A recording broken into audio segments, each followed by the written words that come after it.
અને સૌથી પહેલા મિશન ચંદ્રયાન 3ની વાત કરવી છે, કારણ કે અવકાશ વિજ્ઞાનમાં ભારતનો વિશ્વમાં ડંકો વાગશે ચંદ્રયાન 3 મિશન દ્વારા। 14 જુલાઈ 2023ના રોજ ઇસરો ફરી એક વખત ઇતિહાસ રચવા જવાનું છે અને 14 જુલાઈએ ચંદ્રયાન 3નું લોન્ચિંગ કરવામાં આવશે શ્રીહરિકોટાથી બપોરે 2:35 કલાકે। ઇસરોની સફળતામાં વધુ એક યશકલગી ઉમેરવામાં આવી રહી છે અને ચંદ્રયાન 3નું રિહર્સલ પણ સફળતાપૂર્વક પૂર્ણ કરી લેવામાં આવ્યું છે। 24 કલાક સુધી આ રિહર્સલ ચાલ્યું હતું।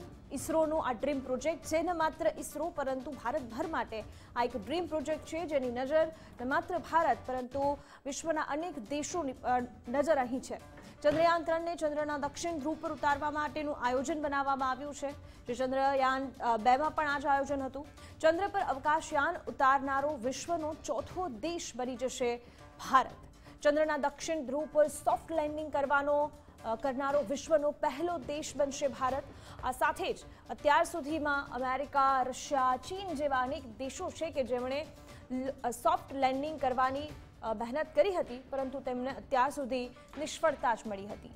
જોકે ફરી એક વખત ચંદ્રયાન 3 જ્યારે તેને લોન્ચ કરવામાં આવશે ત્યારે અહીં પણ તેનું સોફ્ટ લેન્ડિંગ કરવાનો જ પ્રયાસ કરવામાં આવશે અને આ જે લોન્ચ કરવામાં આવશે ત્યારે ભારતભરની નજર આ જે ચંદ્રયાન 3 લોન્ચ કરાશે તેના પર જ રહેશે।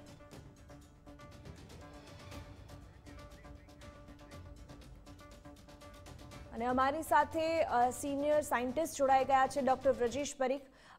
એમની પાસેથી જ જાણવાનો પ્રયત્ન કરીશું વધારે ચંદ્રયાન 3ના આ મિશનને। સર, આપનું સ્વાગત છે ગુજરાત ફર્સ્ટમાં। સર, જે રીતે ચંદ્રયાન 3 આપણે ચંદ્રયાન 2 વિશે થોડું ઘણું જાણીએ છીએ, સામાન્ય જનતા પણ થોડું ઘણું જાણે છે, પરંતુ ચંદ્રયાન 2 અને ચંદ્રયાન 3 આ બંને વચ્ચેનો તફાવત શું છે? સૌથી પહેલા તો એ જાણવું છે। આપણે એવું જાણી શકીએ કે ચંદ્રયાન 1 જ્યારે 2008માં કર્યું હતું તો તેનો ટાર્ગેટ હતો કે ચંદ્ર પર આપણે જઈ શકીએ છીએ કે નહીં, એની કેપેસિટી અથવા તો આપણા દેશની કેપેસિટી ચેક કરવા માટે થયું હતું અને એ હાર્ડ લેન્ડિંગ કહેવાતું હતું। ત્યારબાદ 2019માં જે ચંદ્રયાન 2ની આપણે કોશિશ કરી તો એ GSLV દ્વારા કરી અને અત્યારે જે આપણે ચંદ્રયાન 3 કરીએ છીએ એ આપણે LVM-3 કરીને કરીએ છીએ। એટલે GSLVનું જે એક એક્સટેન્શન ફોર્મ છે તો એના દ્વારા આપણે ચંદ્રયાન 3માં અત્યારે આપણે પ્રયત્ન કરી રહ્યા છીએ। તો એમાં બહુ કંઈ ફરક નથી, ખાલી જે એના પેલોડમાં જે નવા જે ઇન્સ્ટ્રુમેન્ટ યુઝ કરવાના છે એ મતલબ એકદમ સરસ શું કહેવાય બહુ સારી જ ઇન્ફોર્મેશન આપણને મેળવી આપશે એ પ્રકારના છે। ઓકે સર, સાથે ચંદ્રયાન 2 વખતે આપણે જોયું હતું કે એ સોફ્ટ લેન્ડિંગ કરવા ગયું હતું, પરંતુ એ થઈ નહોતું શક્યું। ઘણા બધા લૂપ પોઈન્ટ્સ પણ ત્યાં રહી ચૂક્યા હતા। તો શું આ વખતે એ તમામ જે ભૂલો રહી ગઈ હતી તેને ધ્યાનમાં રાખીને જ ચંદ્રયાન 3ને બનાવવામાં આવ્યું છે અને ત્યારબાદ તેને લોન્ચ કરવામાં આવી રહ્યું છે? હા, એટલે જો હંમેશા કોઈ બી વસ્તુ નિષ્ફળ થાય તો આપણે નિષ્ફળ ના કહીએ, એના બદલે એવું કહીએ કે આપણે એનામાંથી અનુભવ લઈ રહ્યા છે। તો આપણું ઇસરો જે કેટલા બધા સાયન્ટિસ્ટો ભેગા થઈને મહેનત કરી રહ્યા છે તો એમને એટલો બધો અનુભવ ભેગો કર્યો છે અને અનુભવના આધારે અત્યારે ચંદ્રયાન 3 લોન્ચ કરી રહ્યા છે। તો આપણે આખા દેશ તરીકે બહુ ગૌરવની લાગણી અનુભવીએ કે ભાઈ આ બી પ્રયત્ન સફળ થાય અને જો કદાચ કંઈ આડોઅવડું થયું તો પણ આપણે વિચારવાનું છે કે એમાંથી બી કંઈ શીખીશું। એટલે શીખવાની ભાવના રાખીશું તો એ જ સાયન્ટિસ્ટનું કામ છે અને આપણે સાયન્ટિસ્ટ કરી રહ્યા છે। 2019માં ચંદ્રયાન 2ને લોન્ચ કરવામાં આવ્યું હતું અને અત્યારે ફરી એક વખત 2023માં ચંદ્રયાન 3ને લોન્ચ કરવામાં આવી રહ્યું છે। આ 4 વર્ષનો જે ગેપ રહ્યો એ કેટલો મહત્વપૂર્ણ આ ચંદ્રયાન 3ને બનાવવા માટે રહ્યો અને તમામ સાયન્ટિસ્ટ માટે પણ કે જે આમાં કામ કરી રહ્યા છે? એમાં એવું કહી શકીએ કે જે સોફ્ટ લેન્ડિંગ છે સૌથી ક્રિટિકલ પ્રોસેસ છે, કારણ કે એનું તાપમાન લો તમે, એનું સરફેસ છે એના પર કેટલા લેન્ડ થાય, ચંદ્રની સપાટીમાં ધારો કે જે પહેલાંથી આપણે કહીએ કે પહેલું ચંદ્રયાનથી ઇન્ફોર્મેશન મળી કે ભાઈ દક્ષિણ ધ્રુવ ઇઝ ધ પ્રોપર પ્લેસ કે જ્યાં આપણે ચંદ્રયાનને લોન્ચ કરી શકીએ।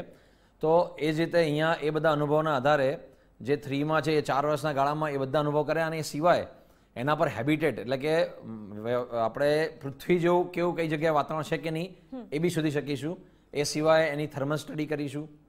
તો આ બધું જે બી ઇતિહાસમાં એટલે આપણે જે ચંદ્રયાન 2માં જે અનુભવ કર્યો છે એ બધાનો જ એક એનાલિસિસ કરીને એક નવી રીતે આપણે આગળ પ્રયત્ન કરી રહ્યા છે કે એમાં વધારે સફળતા મળે।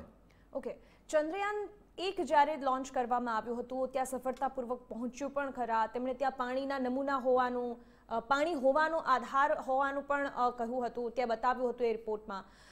હવેનું જે ચંદ્રયાન 3 જઈ રહ્યું છે તેનો ઉદ્દેશ્ય શું હશે? એની વાત કરીએ તો આ ચંદ્રયાન 3માં 3 ભાગ છે. પ્રપલ્ઝન પાર્ટ છે, લેન્ડર અને રોવર. પ્રપલ્ઝન ભાગનો મેઇન હેતુ છે કે એમાં શેપ કરીને એક પેલોડ છે. એ પેલોડ ચંદ્રની સપાટી પર પૃથ્વી જેવું વાતાવરણ અથવા તો હેબિટેટ ત્યાં બની શકશે કે નહીં એનું સ્ટડી કરશે.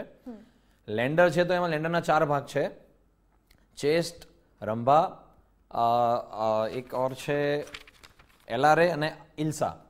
તે દરેકમાં જે ચેસ્ટ છે તે ચંદ્રની સપાટી પર થર્મલ સ્ટડી કરશે કે કેવી છે, એનું ટેમ્પરેચર જોડે શું ઇફેક્ટ થાય છે. જે રંભા છે એ સ્પેસિફિકલી પ્લાઝમા થ્રુ એક ટાઈમ સાથેની ડેન્સિટી એમાં શું ફેરફાર થાય છે એ સ્ટડી કરશે.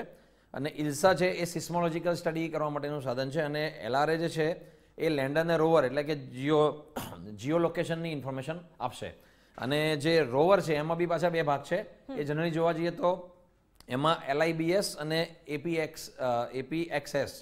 એટલે જે LIBS છે એ સ્પેસિફિકલી એક લેઝરનું બનેલું સ્પેક્ટ્રોસ્કોપ છે જે કેમિકલ કમ્પોઝિશનની ઇન્ફોર્મેશન આપશે. અને જે APXS છે એ આલ્ફા પાર્ટિકલ એક્સરે સ્પેક્ટ્રોસ્કોપી છે.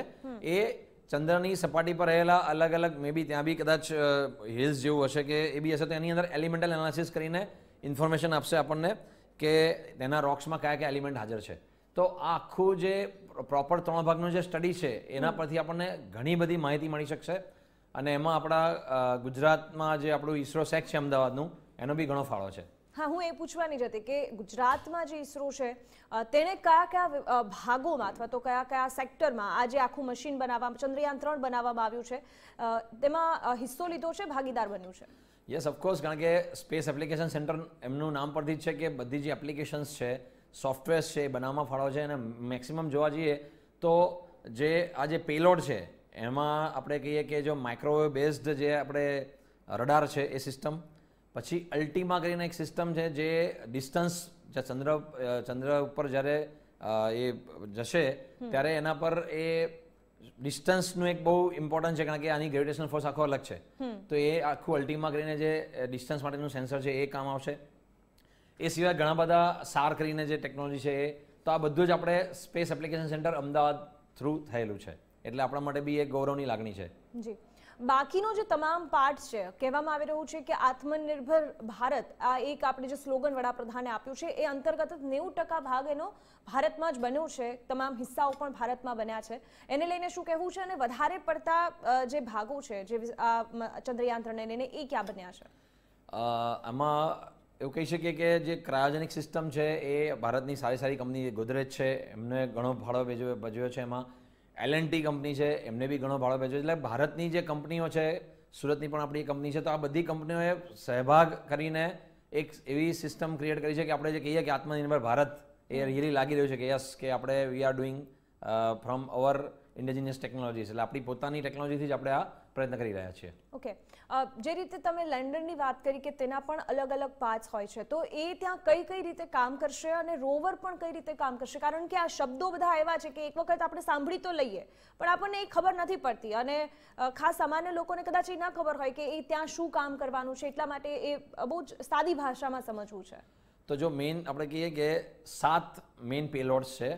તો જે પ્રપોઝન પાર્ટ છે એનું ફરીથી કહું કે પ્રપોઝન પાર્ટ છે એમાં શેપ કરીને જે પેલોડ છે એ પેલોડ ત્યાંની વાતાવરણ આપણા અર્થ જેવું કેટલું છે કે નહીં, કનેક્શન આપણે જે કહીએ ને હેબિટેટ કે ભાઈ પૃથ્વીના વાતાવરણ જેવું વાતાવરણ ક્યાં છે કે નહીં એ સેન્સ કરીને ઇન્ફોર્મેશન આપશે. પછી જે લેન્ડર છે એના જે 4 પેલોડ્સ છે, મેં કીધું તેમ જે ચેસ્ટ છે એ ત્યાંની થર્મલ પ્રોપર્ટીઝ એટલે કે ત્યાં તાપમાનને આધારે શું ચેન્જીસ થતા હોય છે એની ઇન્ફોર્મેશન આપશે. રંભા કરીને જે પેલોડ છે એ ત્યાંની ડેન્સિટીનું સ્ટડી કરશે એ પ્લાઝમા દ્વારા. પછી ILSA ઇલ્સા કરીને કહે છે એ સિસ્મિક સ્ટડી કરશે એ પેલોડ. ચોથો પેલોડ છે LRA, સિસ્મિક એટલે મેં કદાચ ભૂકંપ. હા, યસ, એટલે ત્યાં કંઈક બીજું આવું કે અસર થાય છે કે નહીં એ ચેક કરશે. અને જે લેન્ડર અને રોવરનું કનેક્શન છે જીઓ લોકેશનનું એ LRA કરશે. પછી જે રોવરના 2 પેલોડ છે એમાં ફર્સ્ટ છે LIBS. એ LIBS એ લેઝર બેઝડ સ્પેક્ટ્રોસ્કોપ છે જે કેમિકલ કમ્પોઝિશન, ધારો કે આપણે કહીએ કે કાર્બન ડાયોક્સાઇડ છે, મિથેન છે, એ બધા CH4 છે, CO2 છે, તે કમ્પોઝિશનની ઇન્ફોર્મેશન એ પેલોડ આપશે. અને જે APXS છે એ એક્સરે મશીન જ છે પણ એ સ્પેક્ટ્રોસ્કોપીના ફોર્મમાં આપણે લઈશું. તો એ એલિમેન્ટલ સ્ટડી કરશે કે ભાઈ ત્યાં લિથિયમ છે, સોડિયમ છે, પોટેશિયમ છે, કે તમે યુરેનિયમ છે.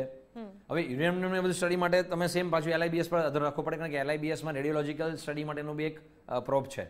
તો આ બધી ઇન્ફોર્મેશન આપણને એટલી બધી કામ આવશે કે ફ્યુચરમાં જો આપણે પૃથ્વી પર માની લો કે 50 વર્ષ પછી પૃથ્વી રહેવા લાયક નહીં હોય, તો પછી બીજા સૌથી નજીકમાં નજીક શું છે તો ચંદ્ર છે, તો ત્યાં હેબિટેટ બનાવવો છે, તો આ બધું સ્ટડી કામ આવવાનું જ છે. ઓકે, અને ન માત્ર એ ભારતને કામ આવશે, પરંતુ વિશ્વભરની નજર પણ છે તેના ઉપર, અને એ ફાયદો પણ ઘણા બધા દેશોને કરાવી શકશે. અને એટલા જ માટે નાસા દ્વારા પણ ઘણો બધો રસ આ ચંદ્રયાન 3માં પણ દેખાડવામાં આવી રહ્યો છે. ઓફકોર્સ, એટલે આમાં એવું છે કે જો આ હવે કેવું છે કે પૃથ્વી જે આપણે કહે છે ને, આપણે સાહેબ અત્યારે G20માં આપણે કહે છે વસુદેવ કુટુંબકમ, એટલે હવે પૃથ્વીની પરિસ્થિતિ એવી છે, આપણે જે નેચરલ કેલામિટીઝ જોઈ રહ્યા છે એ પ્રમાણે એવું લાગે છે કે આપણે બધાએ જ સહભાગીદારીથી એવું કામ કરવું પડશે, એવા રિસર્ચ કરવા પડશે, જેનાથી જો કદાચ પહેલાં તો પૃથ્વીને બચાવવાનો જ પ્રયત્ન કરવો પડશે, પણ જો કદાચ ના થયું તો બીજા ગ્રહો પર પણ આપણે રહી શકીશું કે નહીં એની પરિસ્થિતિઓનું આપણે સ્ટડી કરવું પડશે. ઓકે સર, જે રીતે સતત આ એક ચંદ્રયાન 2 બાદ 4 વર્ષ પછી ચંદ્રયાન 3 લોન્ચ થઈ રહ્યું છે, એક સારી વાત છે અને દેશ માટે ગૌરવની વાત છે, પરંતુ જે રીતે સતત બજેટ પણ વધ્યું છે ઇસરો માટે અથવા તો આવા કોઈ પણ સંશોધન કરવા માટેનું, તો એ પહેલાની સાપેક્ષમાં વધ્યું હોય એવું પણ માનવામાં આવે છે. અને આ સાથે વડાપ્રધાનનો કેવો સપોર્ટ રહેતો હોય છે આ પ્રકારના પ્રયોગોમાં? લીડર પર જ બધો ભાગ છે, કારણ કે લીડર તમને જો મોટિવેટ કરે તો તમે આગળ આરામથી વધી શકો છો, અને એમાં બધું જ આવે, ફાઇનાન્શિયલ બી આવે, તમારા એમના એક લીડરશિપ નેતૃત્વથી પણ આવે, એટલે અહીંયા એ બધો સપોર્ટ મળી રહ્યો છે. અને એટલે જ તમે જો કે ઇસરોએ છેલ્લા અમુક વર્ષોમાં જે સ્પેસ ફિલ્ડમાં આપણે જેટલો પ્રોગ્રેસ કર્યો છે એટલો લગભગ છેલ્લા આપણે 10-15 વર્ષમાં જોઈ શકીએ છીએ.